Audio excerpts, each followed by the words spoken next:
Forget all you know about podcasts. We welcome you to an experience uniquely different. Please join us for our coverage of all entertainment on the fringe of society. The candles are lit, the lights are down low. It is now time to welcome our host as he steps up to the pulpit. The sacrifice has been prepared for the midnight black mass.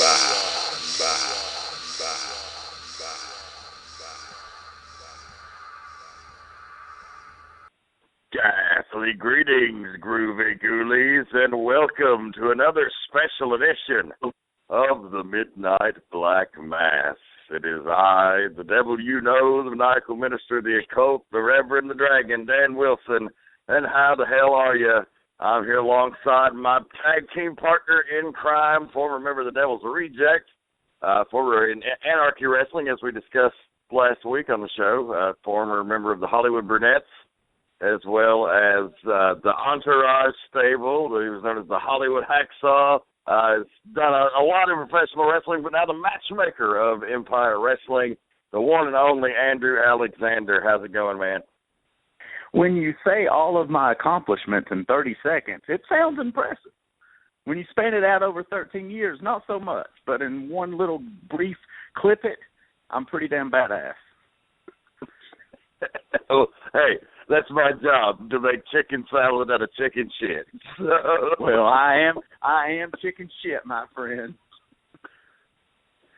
Well, we've got, as I mentioned, a special edition again. We're continuing our recap, revision, memoriam, if you will, of Anarchy Wrestling, who is just recently went out of business. And we had a great response to the episode last week, so thank you to all who tuned in. Thank you for everybody who sent us comments and notes on the Twitter and the Facebook. Got a nice, favorable response off of that episode. So we're hoping to continue that and keep the audience happy, and they're wanting more, so we're going to give them more.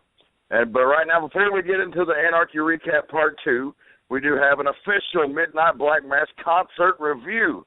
And, of course, Andrew attended this concert, but we have a guest on the line right now who's going to join us as a third wheel, so to speak, on the program tonight. A very special guest, a very dear friend of both of ours. Ladies and gentlemen, a man widely considered one of the best technical wrestlers in the sport today. He was given the Cauliflower Alley Club's Future Legend Award.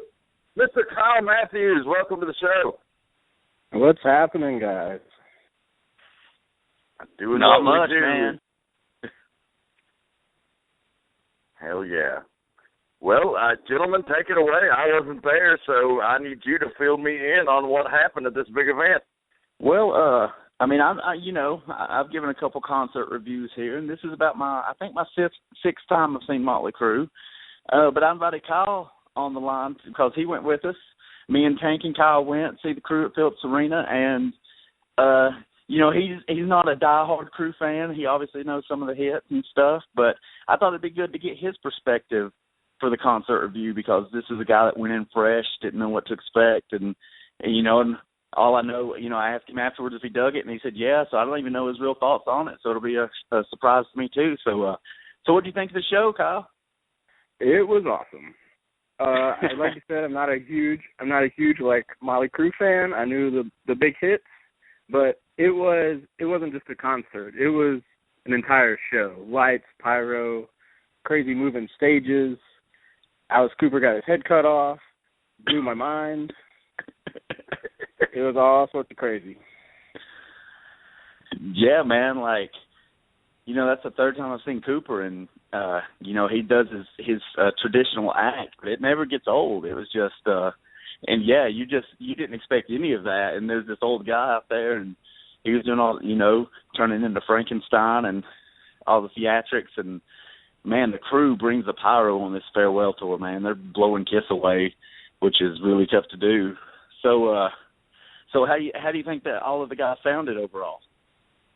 I thought they sounded great. They sounded, I wouldn't have expected anything better. Like, I thought they sounded great. So, and then like the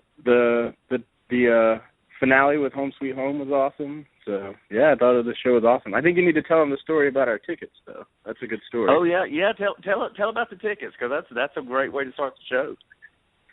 So we purchased our tickets via Groupon, which would put us in the nosebleed section. So no big deal. It's still awesome to get to be there.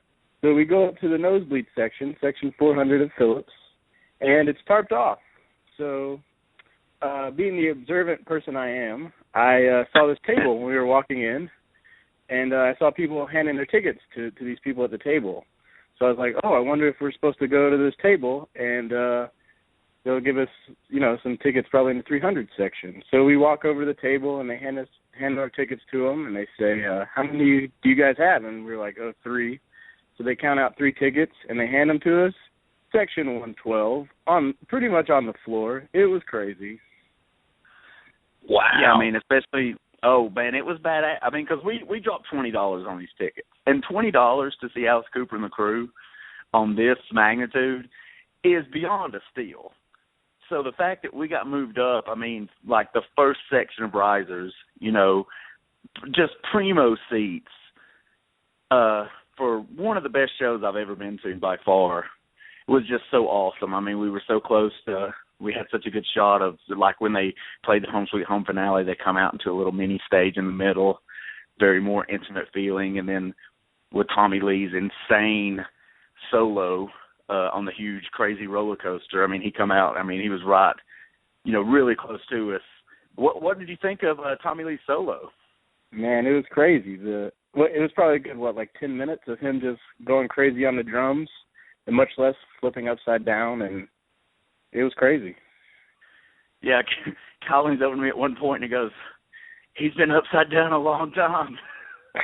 I mean, if anybody out there has ever stood on their head or been upside down or just hung, that's difficult. Like, it's physically straining, and, I mean, you get that blood rush into your head, and it's just you get this massive headache from just doing that. This guy's not standing on his head. He's hanging 50 feet in the air, probably more, in the air, upside down, playing the fuck out of the drums for, like Kyle said, I mean, a good 10 minutes, and not missing a beat and just killing the crowd. I mean, it was awesome. I'm glad Kyle went. I told him when we got the tickets, I was like, yeah, man, get you a ticket too. You got to go. You'll love it. I mean, even if you're not a fan of the Crew or of Alice Cooper, you can't miss out on this show, this tour. Last time the Crew's touring, they're wrapping it up December 31st. I went home and looked up tickets to their last show in L.A. at the Staples Center, and if they weren't sold out, which of course they are, I would have been. I mean, I'm tempted. I want to go out for the last show, man, because they fucking killed it, man. Absolutely. Awesome. And what would you call those things at the end where the guy on the guitar was playing? What would you call those things? Those things they were on. I don't even know what you would call those. Oh, man. Yeah, they added that because I saw them last year on the farewell tour, the first time around, and they added some more dates. And they didn't have that, but Vince Neil and Nikki Sixx got on these platforms on the side of the stage that were hooked to, part of the rig and part of the setup that were connected to Tommy Lee's big roller coaster. And, they lift up in the air, which, a lot of times you see that, but these things were lifted up in the air and then they spun out throughout the crowd. So Vince on one side, Nikki on the other, they're above all of the floor seats, some of the risers, and they go in a full circle, just covering, thousands of people with the crowd.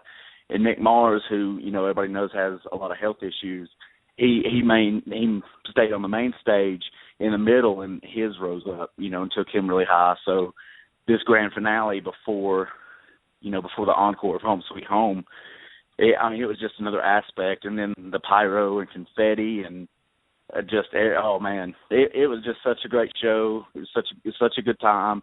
Alice Cooper killed it. Motley Crue killed it.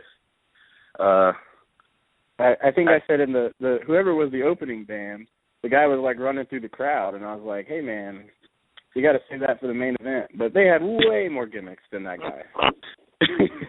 Yeah, the opening band was a band I've never heard of called The Cringe, and it's always iffy when you get those opening bands that you don't know, but they weren't bad. I've definitely seen or heard worse, but it was one of the best shows I've ever been to. I mean, got to be in my top 5 for sure. I just thought it'd be cool to get another perspective, someone that wasn't a diehard fan and hasn't seen them multiple times. But hey, Kyle, since you're on the line, we're about to kick it into a recap of some Anarchy memories. I'm sure you got a few to share. Oh yeah, for sure. I think the latter matches come to mind for sure. I think you guys talked about those a little bit last week. And also a match I had with Azrael, which was it was just a very random, I don't even know, maybe it was in the Young Lions tournament or something. But it was kind of a match that kind of broke me out of my shell a little bit on the Georgia scene. So that's one that definitely comes to mind. And a guy you guys didn't really talk about that much last week. Oh, yeah. Well, Azrael go ahead. was definitely on my list to talk about this week as a major contributor there. And so, it's interesting that you bring him up. I always thought he was one of the more underrated wrestlers. Like, all of the boys just, knew he was amazing, but he never – and I think it's like his lack of willingness to travel and get out and do other things. But, he's just such a naturally gifted guy. And he's almost like a savant. Like if you talk to him, you wouldn't think that he's like that quick and brilliant in the ring, but he is. Once the bell rings, it's just fucking amazing. Oh, absolutely, man. He's one of a kind because he's one of these guys that I just fucking hate that seem to put forth no effort. They're just sitting there before their match, just like so casual, not worried about a thing, and you're like, man, this guy's phoning it in. And then the bell rings, and he has the best match of the night, and you're left there with your dick in your hand saying, what the fuck?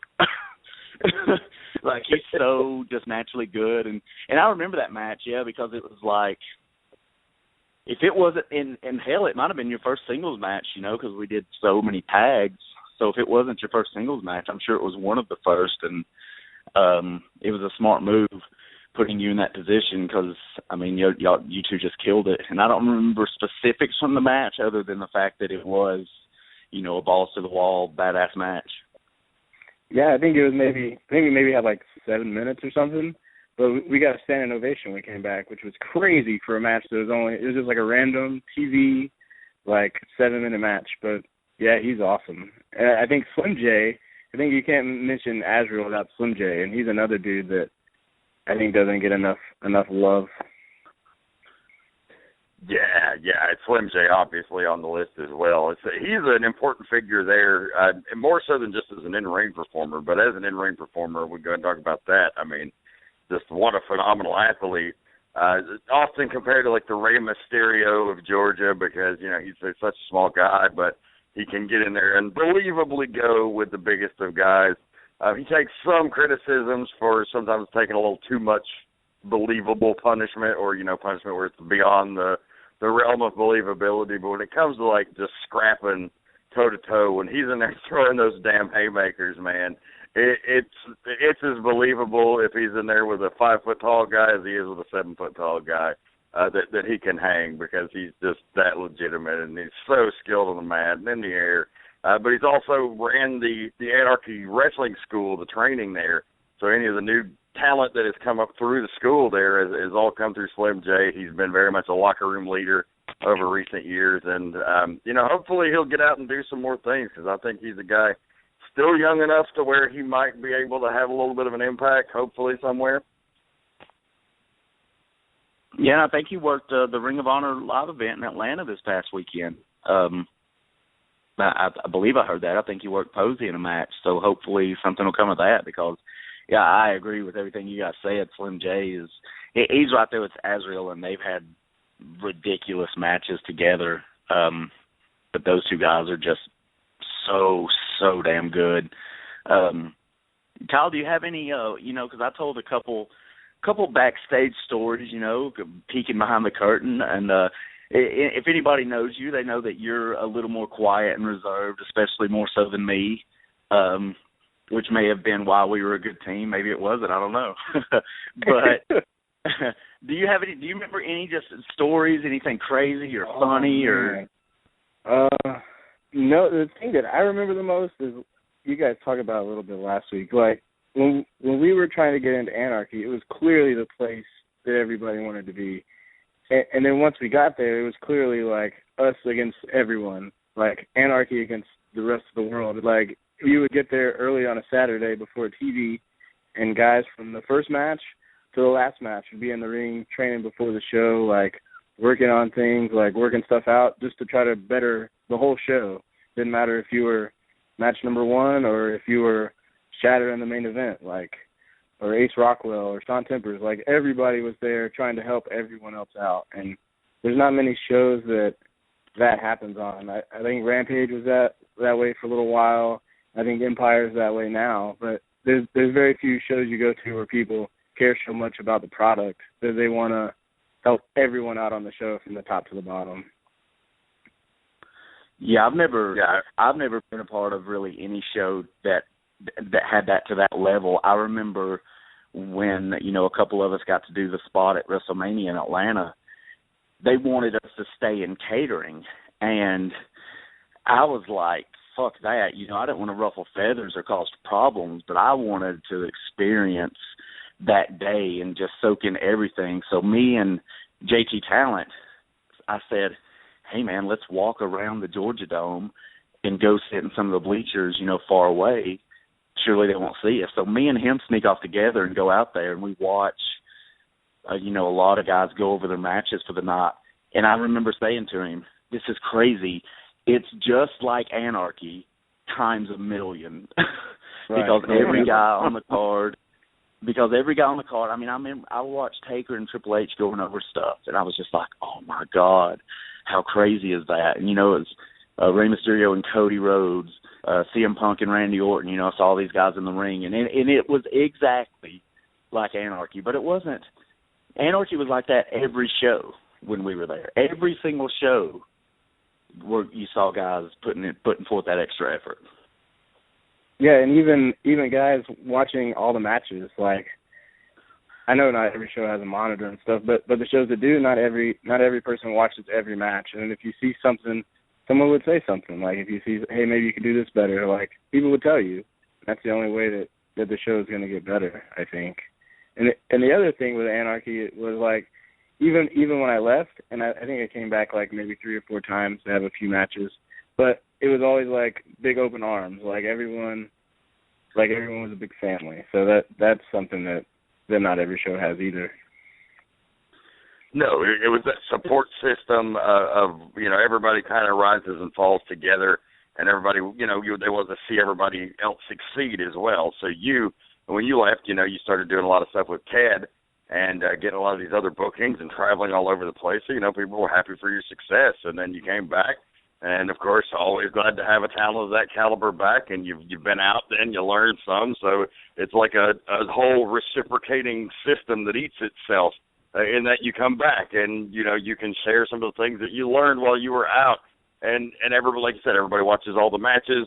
They're cheering the guys on in the back when they have a good match or when they deliver, not just a good match, too, because, it was really learning the whole wrestling experience, much like we did in Wildside, but just like I said earlier in the last episode, with different executions. So it's this whole wrestling experience. Not only are they cheering for the guys that have the 5-star matches, but the guy that delivered the goods on the great promo that was needed to sell the big match. For the guys that got the big heat angle that had people fucking pissed off and throwing babies in the air. Every facet of the wrestling business that was important was learned there, and the guys treated it with that level of respect as necessary. Yeah, absolutely.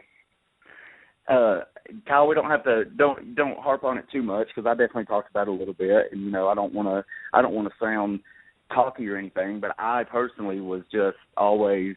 I mean, if I had to pick 5 matches for my career to show anyone or that I would want to be remembered for, both of our ladder matches would definitely be in those 5. What were some of your memories for maybe those 2, just real quick, just kind of some feelings. Oh, yeah. Because I remember the one at the Mountain Center, man. I didn't sleep the night before. I stayed at your house, and I was just up all night, man. I was so fucking scared. Yeah, and little known fact, I definitely had a broken arm during that match, a broken hand. That's right. You remember right. that? I forgot about that. Yeah. Yeah. So I think they were they were similar but different. Like the Mountain Center one, we were kind of expected, I think, to be like one of the best matches on the show because of there was like a big angle going into it. There was clearly guys that were transitioning to a higher level on the card, like Austin and Hayden, and then Seth had been there for years. So I think that match we were supposed to deliver, which I think we did, like pretty majorly. And there was like so many people there, one of the biggest crowds I've been in front of. So I think that added to that match. The second one, I don't think they thought was going to deliver like the first one did. And then when it did, everyone kind of freaked out. And it launched Talent Money, and it launched New Wave, and then even Billy Buck. So I think that they were similar but different. And Stephen Walters did some crazy stuff in those matches. So we all did crazy stuff in those matches. Like, I mean, I took the crazy backdrop from Creed over the one ladder onto the bridge ladder. And then the second one, I took the Samoan drop. Yeah. Yeah, I've never seen the way you took that backdrop from Creed or Xavier Woods in the first ladder match. I've never seen that really duplicated because, you know, a lot of stuff is redone and recycled because there's only so much you can do without killing yourself. But I've never seen that one done again. That would be definitely one that if, you know, maybe if Xavier Woods ever finds himself in that position, he can remember back and break that out at a Mania or something because I think that would be huge. Yeah, and it was pretty safe. I mean, as far as falling on a ladder can be safe. I mean, I remember the spot that, you know, I chased Creed up the ladder, and he gave me the big punch, and I nutted myself in between that bridge ladder, therefore kind of holding it together to make sure you didn't die. But when you backdropped, you were over my head, so I look up and I see your body flying, and then you hit. And I mean, just that visual is just so cool, and I was really proud of that one for sure. Yeah, it was awesome too because it was like the biggest show in the history of Anarchy, I think, and as far as crowd wise, and definitely building wise, it was a huge building. So to be given a prominent spot on it was pretty awesome. You know what? You just said it, and I don't mind to say it. So the biggest show in Anarchy's history, the best match on the show featured the Hollywood Brunettes. I mean, there you go. Yeah. And that card was good. That card was fucking loaded. Badass War Games, Chad Parham, Ace Rockwell, Patrick Bentley, Slim J. Other matches I can't even remember, but I remember that card was just, I mean, it was like, okay, we're going to a huge building. We're going to get some people in here. Let's give it to them. And we, you know, the whole company did for sure. Yeah, that was a great night. Overall, it was a great night. So one of the big topics that we wanted to address here on this particular portion of this might run into a part 3. We'll see how it goes after an hour and a half this week. But so often polarizing but a highly respected figure in professional wrestling, and the reason that talent flocked to Anarchy and Wildside beforehand, and a mentor to many guys, and a very brilliant guy in terms of the overall picture of professional wrestling. No Anarchy discussion would be complete without discussing Bill Barron. And, you know, we've all had various relationships with him over the years. I've worked with him since the year 2000. He's been a very dear friend. He's been a guy I've fought with like cats and dogs at times, especially when we were working, you know, in a very close capacity, because we're both just extremely passionate about wrestling and what we believe when it comes to wrestling. And, you know, but I learned a lot from him, a good bit of my wrestling knowledge, especially when it comes to how to deal with people and the backstage end of wrestling and developing talent and TV and a whole host of other things. But I know you said, Andrew, you had some thoughts you wanted to share, and as well, I'm sure Kyle has an opinion there that he would like to discuss about Bill's contributions to Anarchy overall. So whichever one of you wants to go first is fine by me. Well, Kyle, let's start with you. Briefly, what do you? And like I said earlier, I guess maybe this will segue into my spiel about him. You were always very more quiet, laid back, kind of, and you're still like that, where you kind of go with the flow more. Where even like you definitely are good about picking your battles, and you very rarely have battles. So from Bill being in charge, I never saw there being much of a clash there. But what are your feelings about Bill Behrens? And I'm sure you worked with him a lot more at Rampage and Warner Robins. Yeah, that's what I was going to say. Most of my dealings with Bill were from Warner Robins. I mean, obviously he was there at Anarchy, but I was just kind of happy to be there at Anarchy, just do whatever they give me. But I'm still kind of that way, just make the best of whatever I'm given. So, but Bill, I think Bill helped me a lot at Rampage, and there wouldn't be no wrestling in Cornelia, especially to the magnitude it got to, without Bill and the TV and people wanting to come, because Bill had good connections and could help people out. And I think Bill is a huge part of Anarchy and a huge part of Wildside before that. So, but Bill taught me a lot about promos. He improved my promos a lot, even though they're still not the greatest in the world. But he definitely helped me improve in that, and just learning how to wrestle on TV, like what camera to look at, where the cameras are, how to play to the crowd still. Just little stuff like that. I think Bill is very instrumental in a lot of guys being able to work that style. Something you just said that maybe listeners that aren't in the wrestling business may hear when you hear know where the camera is, people may think, well, fuck, that's easy. That's not easy. Like, you're in there getting thrown around and dropped on your head. Your main focus isn't, hey, where's the camera at right now? So that's a talent. That's an acquired talent that's not just picked up in a day.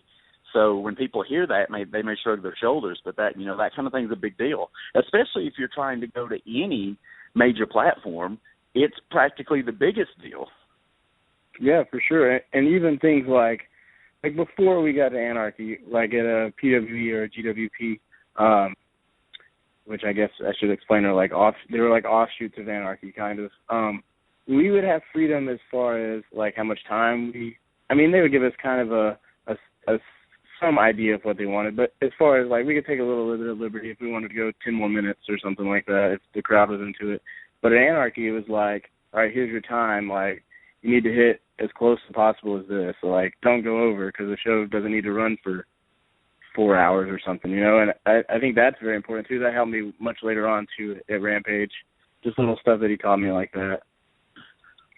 Yeah, definitely. That's important. That's something that everyone knows. I harp on it. Empire, even though we're not on TV, there's no need to stay there, especially when you're at the same location more than once a month. There's no need to stay there all fucking night. No, I don't get the 4-hour marathon shows that some of these promotions do. It's like you're burning your audience out. And Bill was a master at getting a lot in a short amount of time, especially in the Anarchy times. He had it down to a science at that point.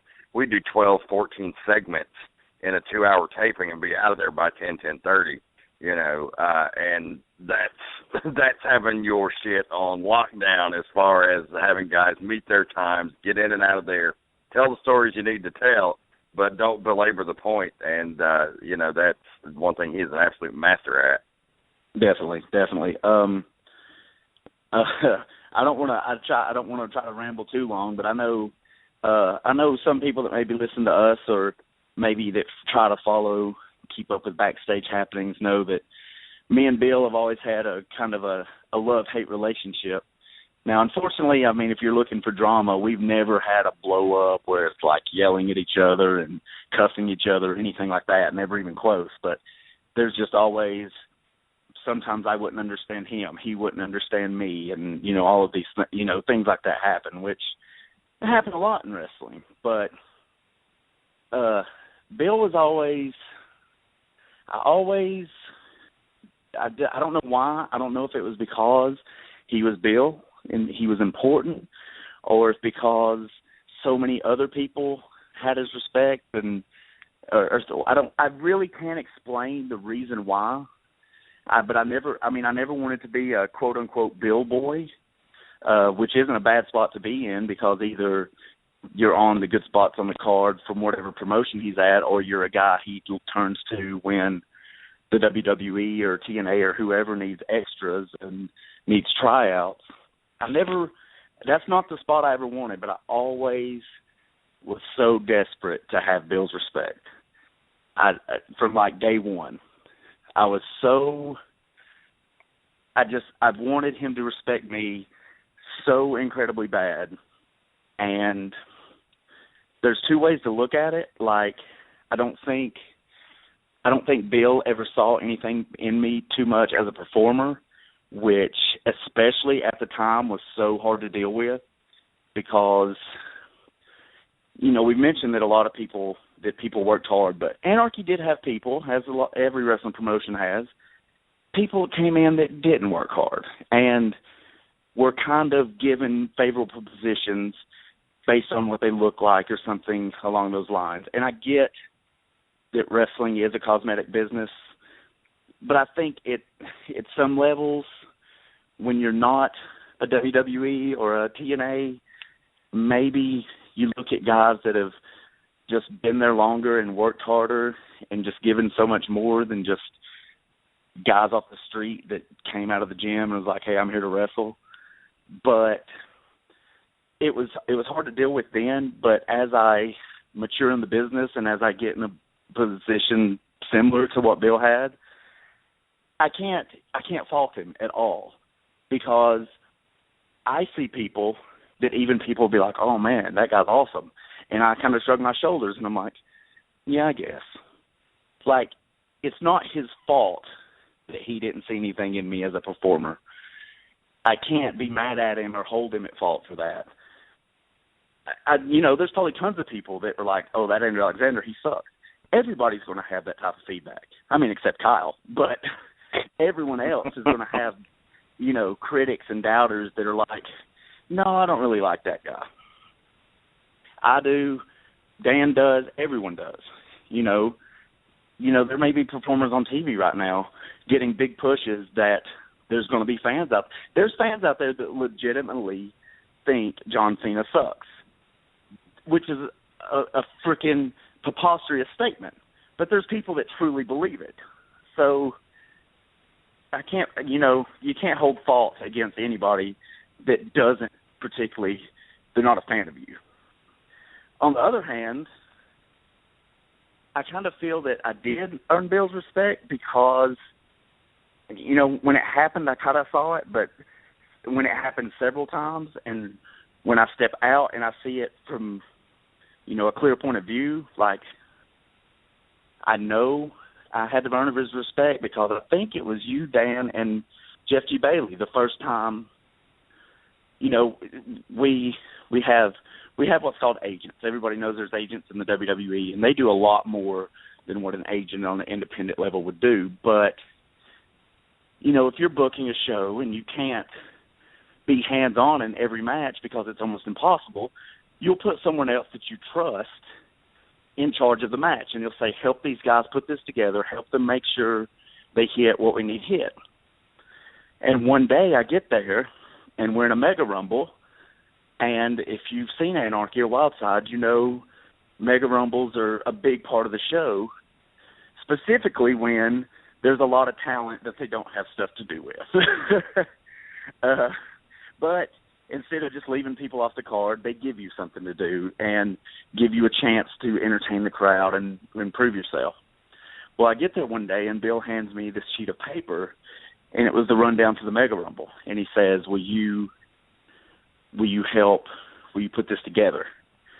And I just didn't miss a beat. I said, sure, absolutely. And I do it. And I'm pretty sure it was you and Bailey, Dan, that when it was over, or when I was done helping with it, you said, hey, you know how big of a deal that is? And I said, what? And you're like, he never lets anybody handle those Mega Rumbles. They are his baby.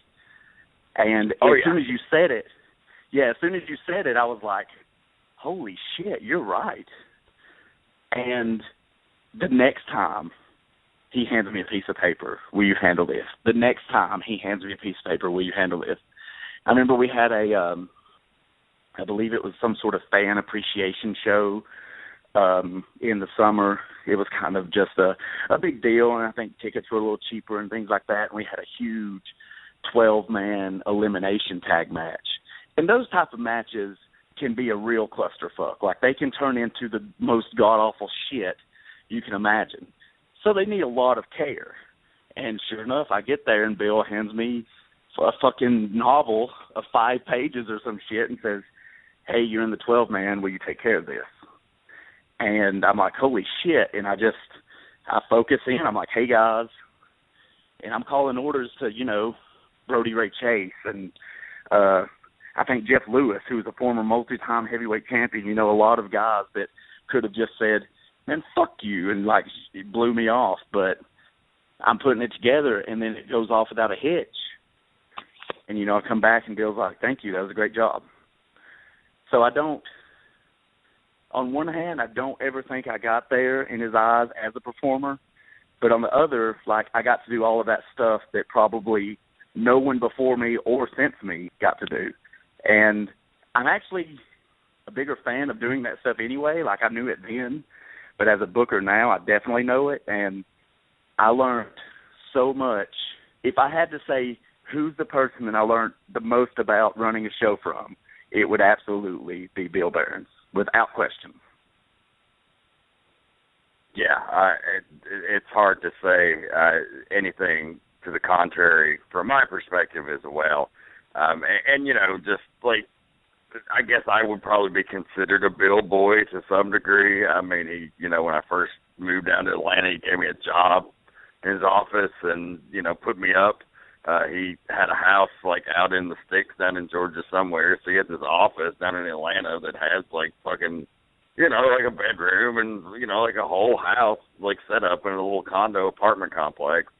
And, he let me live there rent-free while I worked and got paid. And, that was awesome. And I got a hands-on fucking education in wrestling and, like, running a booking office, because that was when the fledgling days of his talent bookings when he got AJ his first contract and some of that other stuff.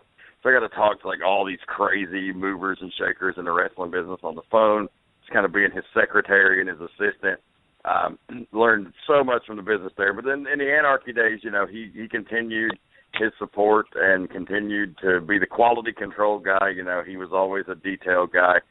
When I was booking, I was more responsible for the big picture, and, like, he would come and kind of fine-tune some of the more intricate details. And yeah, like, anytime you get in a relationship like that, where you're working closely together and you're both super passionate, you're going to have dust-ups and things, and we had a couple, but, never affected our relationship outside of the business. Like, he's such a dear friend and, one of the people that I respect the most in the wrestling business. Yeah, and, another thing, like, when there was a time when Iceberg was booking and he stepped away and Bill came back, I was involved in an angle with Billy Buck as we were the tag champions, and this angle was supposed to go one way, and Bill came back, and he told me that he asked the commentators, John Johnson and Greg Hunter, he asked what was working, and they said basically the only thing that's working is what Andrew's booking. And Bill could have come in and totally said, okay, we're not doing that, blah, blah, blah. But he come to me and he said, hey, so what have you been working on? Where's it going? What are we doing? And I told him, and I didn't finish it out to what I planned. He didn't let me do that. But he didn't have to let me do anything. But he did. We booked it up to X amount, and then I was leaving, and he wanted to focus on, put a lot of focus on the talent that was staying, and rightfully so.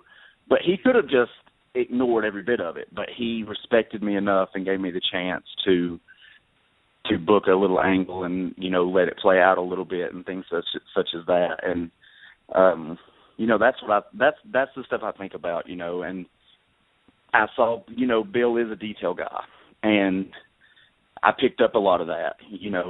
A lot of guys that I probably work with now don't know Bill Behrens like that.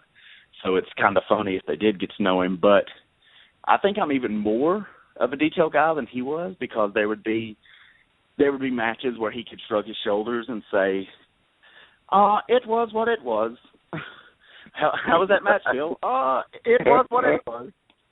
And I'm not typically it was what it was guy. Like, I like to, if there's details that are needed in every match, I will give out details in every match. And so I took it a step further. But I was just always impressed with how, he generated a lot of respect. A lot of the locker room could be full of these big, huge, grown-ass men, and he's filming a vignette, and people won't be quiet, and he'll go, "Okay, you didn't hear me the first time. Everyone shut the fuck up!" And everyone shut the fuck up.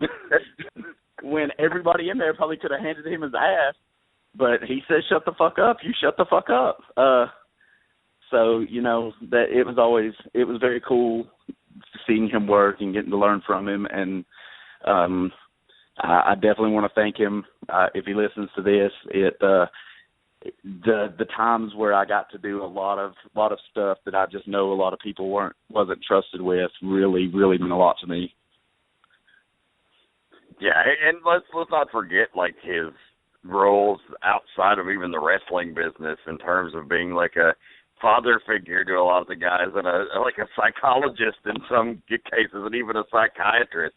These guys call him with their personal problems and their girlfriend problems, and they want to kill themselves because they can't get booked, and he listens to all of them and talks to them, and that's why the guys that are tight with Bill like have such a great respect for him, because he's not afraid to like get into the deepest conversation with you possible and like really get to the root of your problems. So he does so much more for guys than just in a wrestling capacity. But we're gonna move along in the show here pretty soon, Kyle. So we're gonna let you go here, but I don't want to keep running off at the mouth without you being able to share some final comments here before you go, and we say goodbye in terms of your experience with Anarchy, your experience with Bill, and anything else that you wanted to add. Yeah, I think too, Bill. You guys touched on it a little bit, but the places he got people booked outside of Cornelia was always something he did for guys too.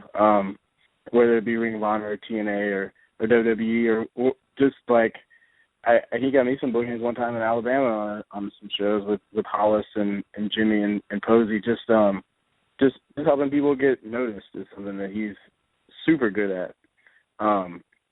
But I think my one regret is Andy and I never got to hold the tag titles at Anarchy. I think that was mostly on me because I left. But I think we had a good run, and we had fun while we were there. So, it's definitely going to be missed. Place for people to get their name out. But hopefully the new ownership will keep it right on going in a new direction and get it back going. Before we let you, I was literally going to say this, so I'm glad you said that. Before we let you go, would you say that you and I are the greatest tag team to never hold the Anarchy tag team titles? Because I'll say it. I don't give a damn. Oh, yeah. Maybe so. I don't know.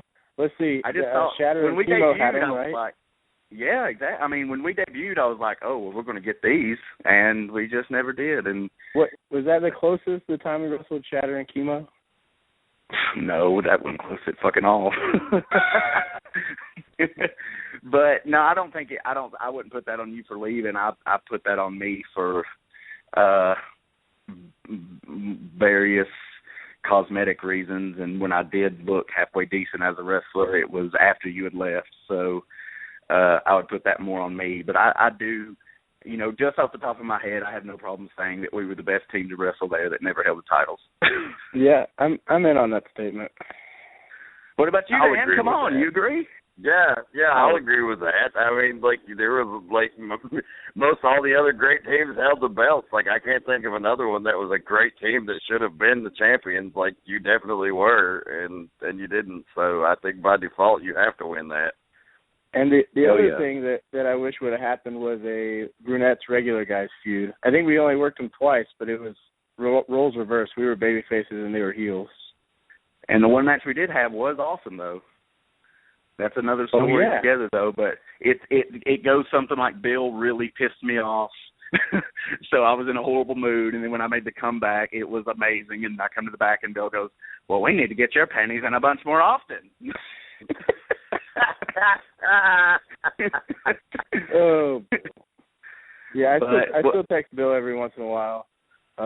We still keep in touch, so he's definitely a dude I respect and appreciate for all his help he's given me.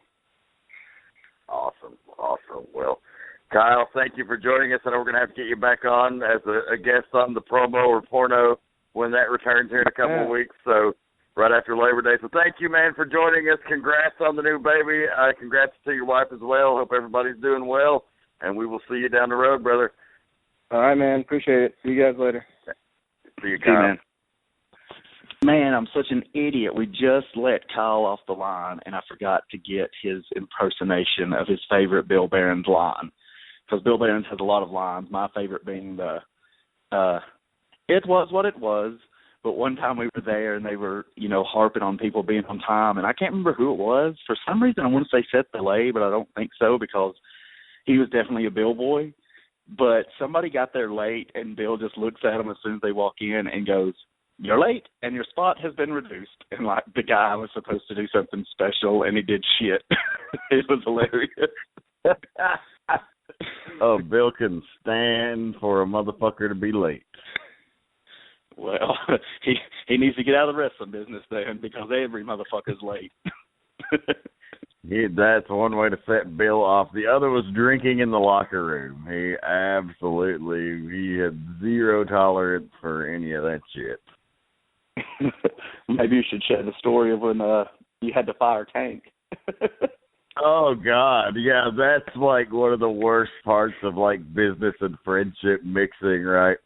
So I'm the booker, and it was I hadn't been booker that fucking long. And we had built up to the first big blow-off angle. We had done a War Games at the summer show at Hostile Environment. And Tank and Iceberg got to drinking that Jägermeister, as they are prone to do. And it's never a good combination when you've got them together and you got a bottle of Jägermeister or somebody's feeding them drinks under the table, which people often do just to stir shit because they know that they're going to fucking show their ass, and I guess they get a rise out of it. I don't know. But sometimes they do it completely of their own accord, and usually it's fine, but, it's been known to be an issue. Not an issue that's oh, they can't stop doing it, but just, when it happens, sometimes they get out of hand. So, it happened on this particular event, this particular Hostile Environment, and during the match, Tank was just he was going in the crowd and slinging blood all over people and cussing and hanging birds, and Ace even fucking got pissed off at him for going to the crowd because that was a dozen other big no-no. There's just insurance liabilities, and it's you don't go into the crowd unless you absolutely get told to, and then it's security has to be iggy'd and it has to be a very protected spot. So anyway, he does it. Ace grabs him and fucking tosses him over the fucking guardrail, and he lands on his fucking head. So he's madder than fuck. He fucking went to fucking swing at Ace, and he said he was trying to just knock him out, and he fucking ducked, and he punched the guardrail or something. I can tell you the more specifics of that part of it, but in any event, Bill was that's it. That's the final straw. You've got to let him go. And so I'm I got to let him go. Okay. Yeah, sure. I know it's my spot as booker. And he was testing me to see if I'd do it or to see if I would, play favorites. Because anytime you get your spot in charge, of course, you're going to have guys that you trust more to do certain things. And people who are not those guys sometimes get pissed off about it, and so there was some talk that my guys are getting special treatment, so it was really a test to see what I would do. So I had to call Tank and fire him. Little beknownst to me that his mother had passed away earlier in the day, so. If, you listen to the show over the years, Tank is one of my best friends for going on close to 20 years now. Just a dear, dear friend in my life, somebody that, I would call to hide a body type of friend, you know. And like to have to do that was the most fucking difficult thing I ever had to fucking do in a wrestling business. And the whole fucking booking spot kind of lost its luster to me after that. I mean, I still did a good job, but I was like, man, this is a cutthroat fucking business, and I don't know if I could sell my soul like that, you know. Like it was pretty fucking rough, and I don't think Bill meant it like that, you know. I think he didn't want to fucking deal with it because he didn't want to fucking deal with Tank, and he knew Tank wouldn't fucking kill me. But, you know, I don't think he quite for sure knew what he'd do to him. And so he's like, okay, well, you know, he can send Dan to do it, and then also to test me as a booker, you know, to see if I would make the difficult decisions necessary in that spot. Because as much as I hated to do it, necessary in the spot. And you got to be the bad guy sometimes. And sometimes that's going to cost you friendships. That's going to piss off your friends. And you hope not to. And luckily, that didn't affect me and Tank's friendship over the long haul. But, man, you talk about feeling like you got a knife in your fucking gut having to deliver a message to somebody. That was it. And I think Tank was back in like a month, so it was okay. Yeah. It didn't last long at all. So, you know, it was just one of those things about the wrestling business, so. I mean, that's a pretty good segue. I mean, I think we've mentioned him a little bit, and obviously anytime Wildside's brought up, he's probably a huge part of that conversation. But Tank had a pretty good part in the success of Anarchy too, I think, just with the whole, I mean, pretty much anybody that was in the Devil's Rejects for the most part would probably deserve a lot of credit, but well, what do you think Tank brought to that? He was kind of the first reject, right? Him and Iceberg, or maybe a combination of the two? Him, Iceberg, and Azrael were the founding three, and Tempers was part of the group as well, but he was the sleeper cell. So while he was technically in the group from the beginning, we did not reveal his allegiance until a few months into it. So it was, That's right. Those are the original four, and Tank was definitely a cornerstone of that. Tank was the first reject to break off and become a huge babyface sensation. And he was one of the most popular babyfaces, as he is everywhere he goes, but in Anarchy history. And even ended up finally taking the big one and becoming Anarchy heavyweight champion. And I know that meant a lot to him. And, you know, something, the goal that he set out to do for many years since he'd been there in the Wildside era, to be the heavyweight champion of that promotion there. And he finally did it. And, of course, in the Rejects, I mean, he had a great tag team run with Iceberg there, as well as with Tempers. He and Tempers actually had a run as tag team champions for a while. And, you know, a veteran of the locker room, like people that don't know Tank are afraid of him and, you know, may think he's kind of an asshole, but it's like he's just a true blue wrestling tough guy. And it's like if you actually take the time to talk to him, he's one of the smartest guys in the locker room. And he loves to be a mentor to young guys, and he loves to take guys under his wing and help them and talk to them, but he just doesn't do it for any old fucking body, you know. He's got to be somebody that shows that they want to get his knowledge and respect. And if somebody wants his knowledge and respect, as long as they go about it the right way, you know, he'll give it to them. Yeah, and I think, I mean, if you're a disrespectful shithead, which the wrestling business is full of, he pretty much, you know, he can kind of tell that right off, and he has no time for it. Or even if you seem like it, you may not really be, but he'll be quick to be like, no, fuck that guy. So it may take a little bit to get through to him. But if you're not only him, but the business or the boys or both, you know, he's a lot different than everybody thinks. But I mean, yeah, I agree with what you said, and I think he's it's weird to say. I don't know if people quite understand, but I think he's really overrated as a worker, quote unquote, because he's just automatically associated with all the deathmatch stuff, and people just don't really have a clue that this guy can work and tell stories and not have to bleed and butcher himself and all that shit. You know, which he does that because he wants to, you know, and he enjoys doing it, and he's a magnificent in-ring performer, and I believe him underrated, but yeah, absolutely. I don't think he gets the credit he deserves there.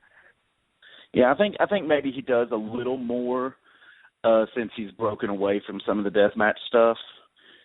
Not really broken away, just it kind of does it on a more limited basis than before. But that was something I saw many years ago. Even before getting to know him a lot better, I realized I was like, this guy's a lot better than people even know. And I used to gripe at him on those drives because me and him used to drive to Anarchy together. Probably most of our run there, we probably traveled together.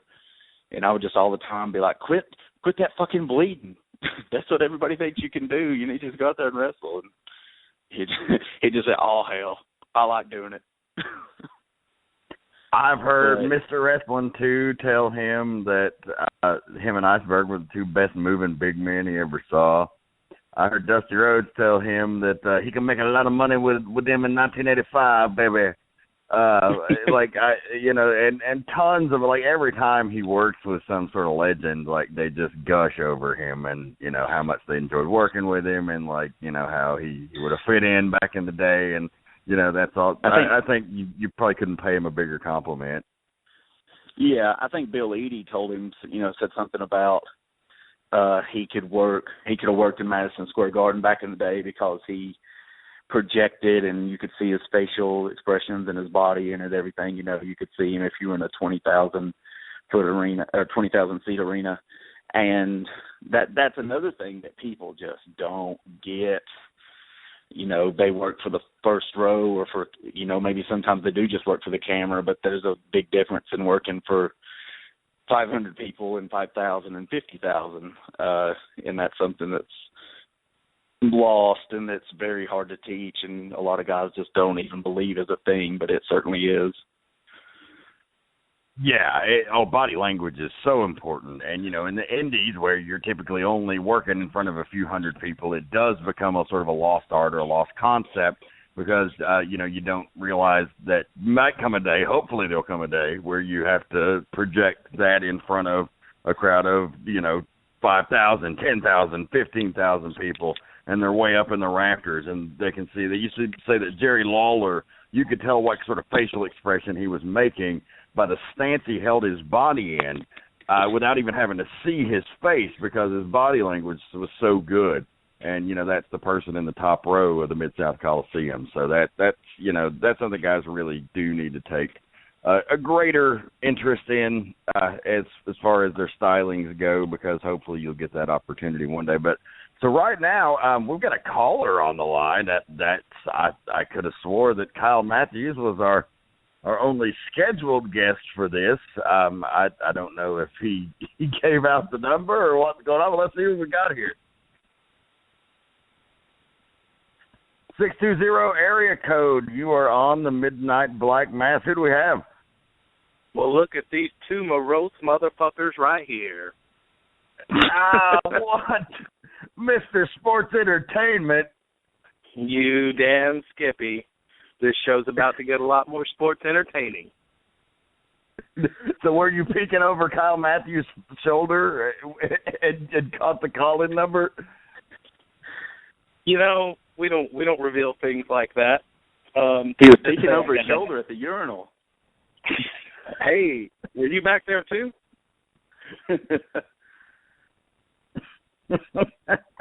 So, how's it been going? Welcome to the show. What have you got to add to this Anarchy discussion? Nothing specific. Just a long-time listener, first-time caller.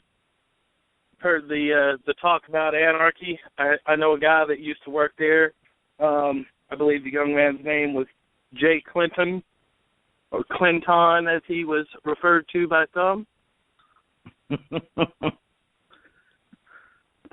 The All-Star, Clinton, yes. I vaguely remember such. I hear he followed one of you guys around quite a bit while he was there. I heard he was good friends with Don Matthews' right arm. Best buds. They hung out all the time. So, what are your memories of him competing in Anarchy, or maybe just some overall memories of Anarchy? I remember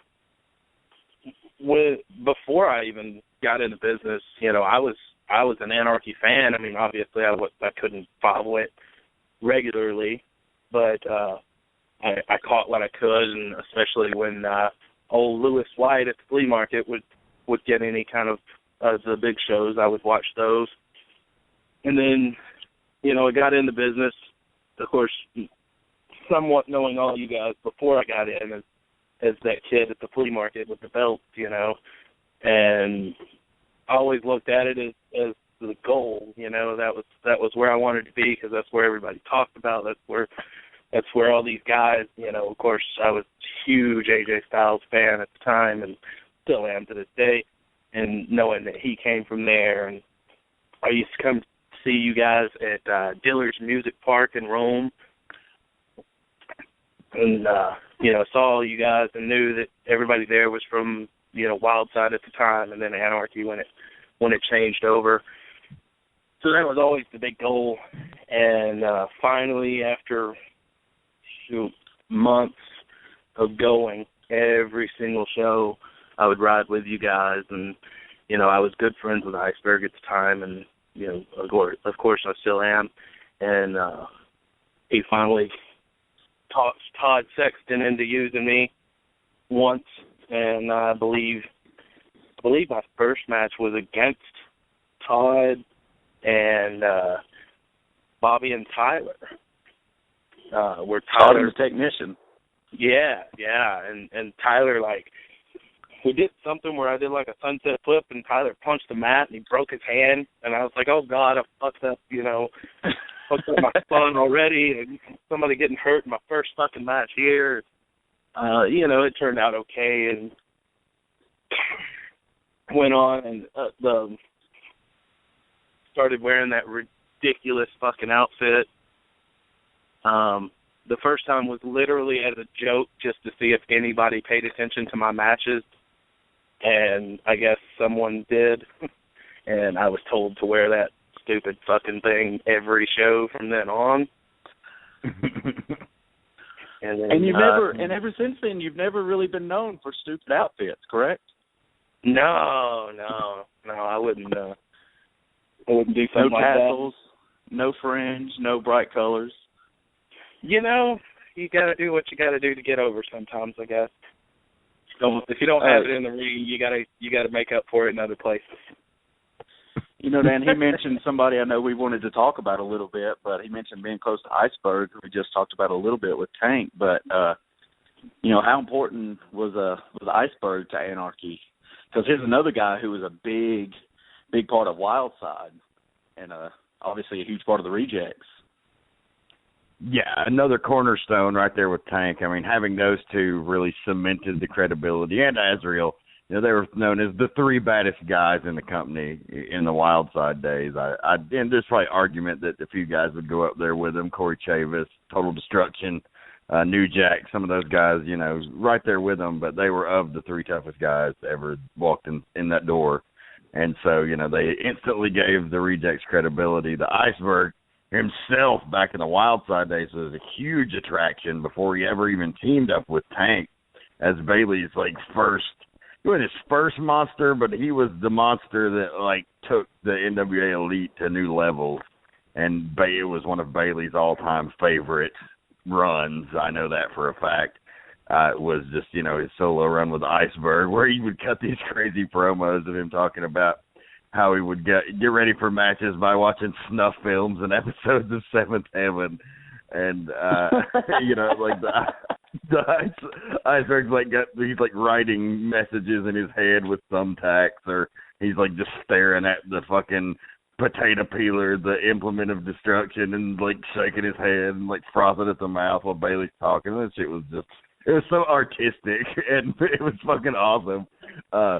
They went to the fucking edge of the Chattahoochee River where Wayne Williams, the Atlanta child murderer, dumped his bodies and fucking cut a promo there. Like Bailey like based the whole original Iceberg thing on true crime, which is why when he joined the Rejects, I started calling him wrestling's only serial killer, because that was sort of the persona that Bailey had built up for him over the years.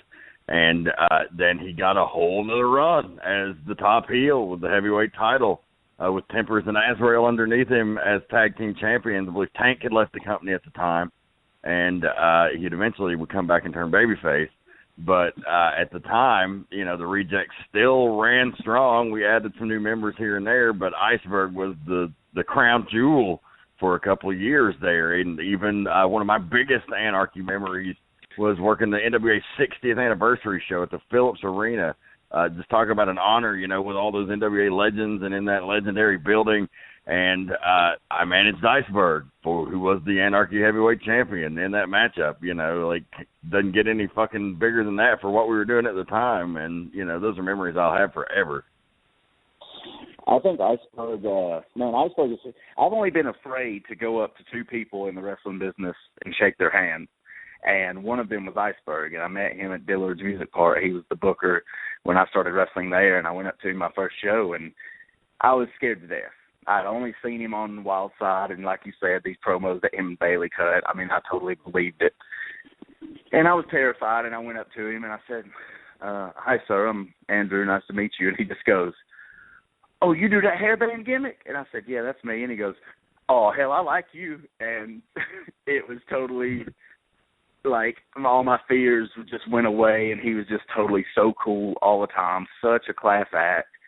I mean, maybe even too much of a class act because he just would believe in people so often. I mean, I know this man believed in me at a point when I had pretty much decided that my career was over and as far as chasing the dream, and I was kind of ready to leave the company when he took over booking, or I was going to actually step into the role of a color commentator. And, you know, I didn't have much left in the tank. And he was like, no, you ain't doing no fucking commentary. You're going to wrestle because you're too good and blah, blah, blah. And he just, you know, he believed in me when he shouldn't have and really gave me a lot of chances. And, I mean, some stories you just hate telling, but, I mean, we've looked behind the curtain a lot, and I've never talked about this. I did thank him later on, but he was always so good at trying to help young talent and everything. And I can't remember, did he actually ever get the television title from Shaun Tempers, or did he not win that? I don't know. I don't think he did, but I think he was going to, or maybe he did. I just can't remember. I'm drawing a blank, but I remember there being talks about who he would drop it to, and I got word that he wanted to drop it to me, which was absurd, even if that would have been pitched to me. You hear about these times when, you know, you can't blame that guy because if you were given a push, you wouldn't say no. I would have said no. I would have been like, you're insane. You're not putting me over. You're not dropping a belt to me. I shouldn't even be in that position, because I shouldn't have been. But he wanted to do it for me, and just that fact alone, I mean, that's to me a bigger compliment than actually ever becoming the Anarchy TV champion, which is a huge deal. But the fact that, you know, he wanted to do that for me speaks volumes of him and his character and stuff, and, you know, that's just one thing that I'll never forget. Yeah, and, you know, speaking of Iceberg's generosity, you know, he would guys that he would believe in, and you know, almost to his detriment. But that's, you know, if that's the worst thing you can say about somebody, all that really says is that they just have like a super kind fucking heart and are like a real genuine human being. And in the wrestling business, those are few and fucking far between. But, you know, sometimes to his own detriment, he would put other people over. Like, and we would tell him, you know, as his manager, both me and Bailey at different times, you know, you don't have to sell that much for that guy. You know, fucking go out there and kill that guy, you know. And it's not being selfish. It's just that, like, he was there, and whoever he was working was lower on the totem pole. And, you know, they didn't necessarily need to stay there, but he needed to stay where he was. And we were afraid if he gave too much, of course, he was going to kill his mystique. And it's, you know, it's all about protecting these great gimmicks. And, you know, but he was very generous with guys like Don Matthews and guys like our guest here on the phone, Mr. Sports Entertainment. Absolutely. And I can't tell you, I still thank him to this day for that. And that came about just, he was he was ready to be done for a while, and the timing was right because of the storyline we were going with at the time of, you know, putting me in there with these big guys and blah, blah, blah. And he insisted on it, and I did exactly what Andy said. I said no. I said, no, I don't deserve that. I'm not doing that. Like, I'm not on that level. And he insisted and insisted and insisted, and he told Bill and he told guys. Were you booking at the time, Dan? I don't think so. I think that perhaps, I mean, maybe I was actually. Maybe that was towards the tail end of my booking run. You were tied, I'm sure, but he told whoever was booking at the time, and they said no, absolutely not. And Bill said no, absolutely not. And, you know, love the guy to death, and, you know, he just told him, fine, then I'm not coming back. You know, it's either that or I don't do anything. I'm just done. And, I mean, you know, how can you say no at that point, really? How could I? I was in the fucking match, and I said no. Exactly.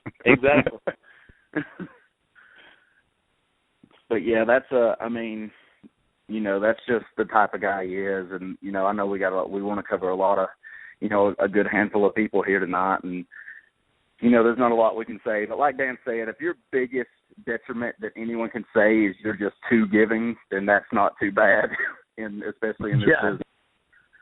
Yeah, that really, like you said, it just says a lot about what a great person you are, you know, and that's way more important than the wrestling business. So, you know, Iceberg, class act, one of my dearest friends in the business. Actually going to get to see him this weekend, and really excited about that. So moving along the discussion, Mr. MSE, you can hang on the line if you want and just contribute here and there as you see fit, just like Kyle Matthews did. But so, you know, there's a lot of different individual talents I want to get a chance to talk about. While we're talking about the big guys, of course, you can't discount Mikael Judas, who was one of the first Anarchy champions. He was amazing as the one-man mafia in the early days of Anarchy, but, you know, he started to get a little bit seasoning. You know, he debuted in Wildside as sort of a comedy character, and he was very green, but you tell he had a lot of potential. And he morphed into a more serious player, a member of the NWA Elite, there towards the end of Wildside, and that sort of carried forward in the early days of Anarchy, but he disappeared for a while. He went to Puerto Rico. Dutch Mantell created this new gimmick for him, the Priest of Punishment, Mikael Judas. And he became this, almost like an Undertaker vampire type gimmick. I know it's kind of hard to describe it exactly. He's like an evil zombie priest, you know, who would wear like a clergyman's outfit and a big ceremonial robe. And you have these upside down crosses on his stuff. It's kind of similar to what we did in the Rejects, but you know, it's unrelated because he was kind of down there doing that while we were up here creating this, and it just all kind of came back together at the same time. And he ended up being a babyface for most of that. But he was such a great contributor to the Anarchy roster. You know, he was such a big league talent. He did have a little bit of a run in TNA. He's had little flirtations with WWE and some other promotions. I know he owns a gym in South Carolina. He's very serious about his outside of wrestling career, and he's a real smart guy, and he seems to have his financial ducks in a row and stuff. So, you know, I don't know if that's that he's not pursuing these other bookings, or it's just something where people aren't coming to him, and if they're not, they're really mistaken, because he's got this big league gimmick. You know, it's like I said, it's Undertaker-ish, but it's not. And he is just so damn talented in the ring. You can go the short matches, you can go the long matches. Everything he does is convincing. He's huge. He's 6'8". He's this, especially, you know, with all his boots and shit on. He's got this star power, this aura about him. The second he steps through the curtain, people stand up. You know, one of the absolute top stars that Anarchy ever produced. Yeah, I mean, you pretty much covered. I do want to tell a funny story, and I'm not going to say the guy's name because the guy it happened to was a pretty good guy, and was just put in a rough spot, and it, long story short, but I'll just never forget. I'll never forget after a big main event, a match went awry for various reasons, and Mikael Judas was in the match. And he comes back. That was never a spot you wanted to be in, by the way. Just to preface what Andy's about to tell here. There's never a spot you wanted to be in was on a pissed off end to him, because he's a perfectionist, and he wants to get his shit right, and he wants to make it look good. If you make him look like an asshole, you're going to pay. Continue. Yeah, and when this guy come through the curtain, I mean, they were in the go position, and oh my God, I just felt bad for this bastard, because Mikael Judas cussed him like a damn dog. Were you there, Mr. SC? Yes, sir, I was. Oh, man, it was the worst. It was the worst. I mean, picture the worst you've ever seen me snap on somebody at Empire times 10 billion. It was the worst tongue lashing I've ever heard in my life. I mean, legitimately, if it happened to me, I probably would have quit the business and never come back. And as a matter of fact, I think that guy might have quit the business. That guy did very soon after that, didn't he? I don't think he ever came back. I mean, if it came down to Judas cussing me like this, or just punching me in the face and knocking me out, I would probably choose being knocked out, because at least it's over and you wake up and it's done. This thing went on for like 10 minutes, and the whole locker room could hear it. It was just so awful. It was so awful. Yeah, it really was. It was pretty fucking brutal. But Judas was the locker room leader, and people looked up to him, and he also would take, his various experiences abroad and other places and, use to help guys. He got to learn under a lot of smart guys, Luke Williams, among other people down there in Puerto Rico. So, he had a lot of experience, and he got to bestow that on a lot of the locker room, but he didn't take any shit either. He took zero shit, as you would find if you crossed him. Yeah. So, but another great heavyweight. The thing is, what he said, he wasn't a bully. Like, he could have been. He could have just bullied everybody. But he wasn't a bully. I mean, he was a cool dude, nice guy and everything, but I mean, just when you got him riled up like that, professionally, he didn't kill anybody, and he could have. So, I mean, him playing it cool is him cussing you out to the depths that no one can imagine for 10 minutes. So, that's just a really funny story. You had to be there, but it was pretty insane. And somebody I really wanted to make sure we mentioned. We've touched on a lot of the bigger guys, but who dethroned Mikael Judas for that first Anarchy after his first Anarchy championship run? Do you remember?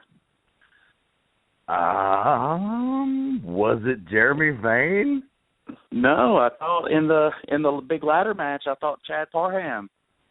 Oh, the first championship run, when he was still Michael Adrian. I'm sorry, that's what threw me off. It was definitely Chad Parham, and Chad Parham was one of the big early stars of Anarchy. Was a total gimmick shift for him. He started out as part of the Lost Boys, one half of a tag team with Azrael, a hugely popular tag team in Wildside. Developed a bit of a cult following at times outside the company, actually. And just, we're like a demonic Hardy Boys. They had the endorsement of the Sinister Ministers. They had this great gimmick and run, and they split up and had a big feud, and they both maintained sort of the same gimmick. But once Anarchy started, he ditched the Gabriel persona and started going by his real name, Chad Parham, and became, at first a lovable babyface who was a great technical wrestler, but even probably had bigger success when they turned him heel, and he was just the obnoxious, whining, chicken shit, cowardly champion heel, and he had several great runs with the title. Yeah, I was always a really, especially in his early Anarchy days, I was a really big fan of his. I dug his gimmick. I dug the stuff that he did and what he tried to do because he did it well. A lot of guys try to do that type of style and can't do it well. I thought he did. Definitely one of my favorite early guys to watch.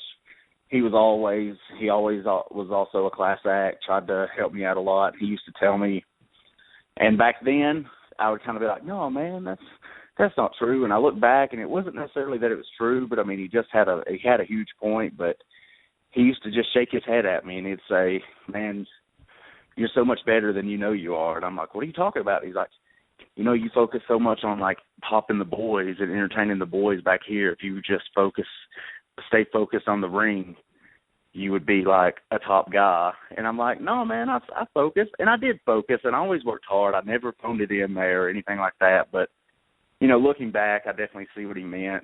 And he taught me something that, you know, I have maintained from the first day he showed me, and I've done it with other guys that, you know, that I cared about. I come back after a match, and I was just dead. I was sucking wind, and I just fall in the seat in the go position. I'm dying. I'm like, and he just comes over to me, and he grabs me by the arm, and he said, stand up. And I was like, what? I could barely move, and he's like, stand up. And he just walks with me through the locker room. He's like, don't you let them see you like this. Don't you let them, you know, you be a professional. If you blow up out there, you don't let the people know. You don't let even the boys know. And he walked me outside beside the building. He's like, man, get yourself together and come back in. And I just never forgot that. And I would be so dead after some matches. And if I was in a go room like at Empire that's cut off to the boys, I would stay in there until I got my wind. But if I wasn't, I would just come in and just act like I was fine, even though I was dying. And, you know, I've had other guys come in and just be dead, and I've done the same thing. I'm like, don't let them see you like that. And, you know, you have to be in that position to get what he was doing, to get what he was saying, but that's just something I never forgot. And he was always good to me. He was good, you know, when he was on and wanted to work, which wasn't always. I think I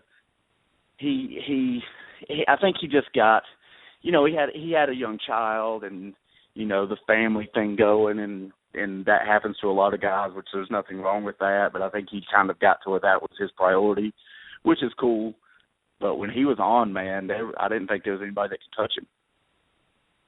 Yeah, he was definitely one of the great early champions. And you know, a guy I watched grow from a kid who probably could have been on the wrong path a few times. They're a guy that, you know, seemed to find, like, his happiness in his family and his work. And, like, I know he's big involved in his church, and, you know, while that's not my thing, more power to him.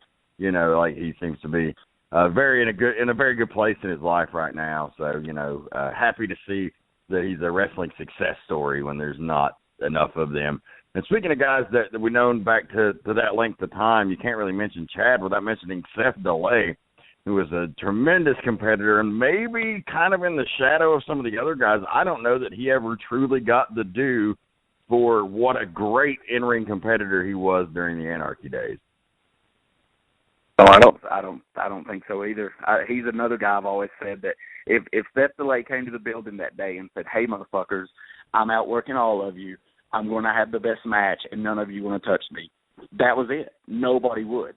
But he very rarely wanted to do that. He loved just having a good time, throwing a sexy party, you know, just doing his thing and relaxing.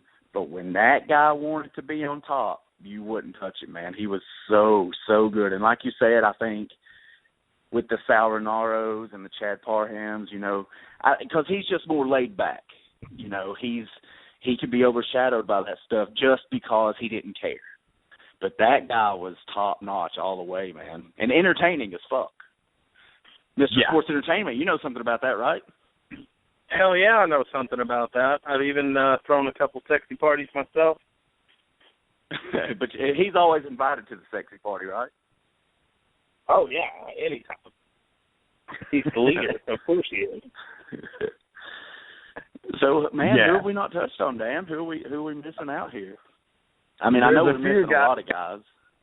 Yeah, we're going to try to hit some guys just real quick. We've got like 7 minutes left in the broadcast here, so we're going to try to hit some guys real quick. If we don't, we'll maybe bring it back a little bit at least on the next episode, if not for another full episode. We'll see how it goes. But definitely want to talk about Jeremy Vane, who is a guy that just mentioned earlier.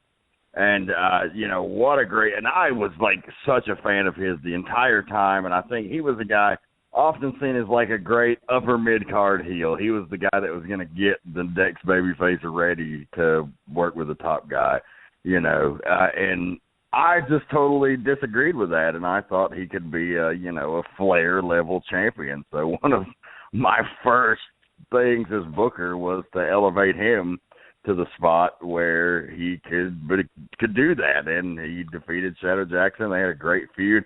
I wanted to play off that personally because Shadow was like a mentor to him, helped him get in the business, and like they both trained together under Stone Mountain. They had this real personal history, and Shadow was the most over babyface of the time. And Vane was, he was right there. He was right under the top. He wasn't on the top at the time, but he was right under. So, we pushed him as the sneaky bastard through a series of spots where he got up and ended up getting to work with Shadow and taking the title. And that was, I was really happy with that to be able to do that for him. He never forgot it. Ended up becoming a great booker and a smart mind himself, running APW in Royston, Georgia, as a feeder system for Anarchy for many years. Produced a lot of great talent that came in there over the years. Skira Corvus was an APW guy. Anthony Henry was an APW guy. He was a pretty big star in the later years of Anarchy. And just all around great dude, hilarious motherfucker. I really wish I had Strychnine on here right now because he can do the best Jeremy Vane impersonation ever, and I can't do it justice. But he's like, "Hey, come on, man!" I'll second everything. Man, Jeremy Vane was so fucking good. I mean, and I've seen him, come up the hard way, the right way. And I remember one day, I can't even remember, but somebody was like, "Yeah, Jeremy Vane's the best guy on the roster." And I just went, "Really? You think Jeremy Vane's the best guy on the roster?" And they're like, "Yeah, who's better?" And I sit there and I thought, and I was like, "Holy shit, he is the best guy on the roster!" Like, that guy was just so damn good, and you didn't even think about it. And what you said was funny. And I got a quick story. When the one Raw spot I did, which you did as well. Oh yeah, Jeremy Vane was in the spot, and we did this thing with DX, Shawn Michaels, and Triple H, and Triple H ended up giving a pedigree to a guy who wasn't even in the business. He just gave Sal Rinauro and Seth Delay, I believe, or maybe Chad Parham, a ride, and he got to do the spot, and he took the pedigree. And I remember we were hot about it, but Jeremy Vane, he's like, "Oh, that motherfucker breaks his neck. That's bullshit." And I was like, "Whoa, you calm down." And like, I'd never seen him like that. He was just so hot. and I'd heard that he did a spot before where Arn Anderson was there, and Arn Anderson's his favorite wrestler and his hero, and he went up to him and tried to introduce himself, and Arn blew him off. And then I heard he did it a second time when he was backstage, just stuck his hand out, tried to shake Arn's hand, and Arn just blew him off. And I heard he cut a promo on, like, not on Arn, but about Arn to the boy, where he's like, "Fuck Arn Anderson, fuck him. I supported him all these years, and he don't want to shake my hand. Fuck him." Oh, that's great. Classic. But running out of time. We've got about 3 minutes left. Just some of the other talents. Bobby Moore was the guy we wanted to talk about, and we'll close out by talking with him. We'll come back with some more Anarchy discussion next week, at least this part of the show, if not the whole show. But Bobby Moore, a guy who came in through the tag team ranks, ended up becoming one of the biggest stars of the last 3 years of the company. He ascended up into a top babyface status as doing this great hit for hire gimmick. Of course, he had the purple, so the fans got up his ass and chanted Barney, and he played that up. Like, he went from a guy who was a decent in-ring hand, but like the lesser of the two of a tag team, to so much better than anybody could have ever imagined, and I'm so very proud of that guy. Oh, I am too, man. He's one of my favorite human beings in the wrestling business for sure, and I'm such a fan of how he's grown. And because I think for the longest, and maybe even still, he was like the most underrated guy, specifically there. And he just worked hard and worked his ass off and had a badass series of matches with Billy Buck, who we've talked about. And man, you just couldn't stop him. He just became so good. And yeah, we used to joke, because we had a big feud, me and Kyle versus him and his then partner Tyler Smith, and he was the lesser known guy on the tag team, and I was the lesser known guy, and we were always joke about being the black sheep, and we were going to break off and form a team called the Black Sheep, and take over and all that shit. We never did get to do it, but it was just a funny joke with us. But I mean, that guy's a badass worker. He's a hard worker. He's respectful. He's he's had my back, all the time. And I know you, Mr. SC, you've known Bobby Moore a long time too. The hit for hire. Yeah, he was. A lot of my early matches involved him, whether it was from a wrestling standpoint or when I first started and was refereeing. I actually learned a lot from Bobby because he was one of the few when I was new that would actually take the time.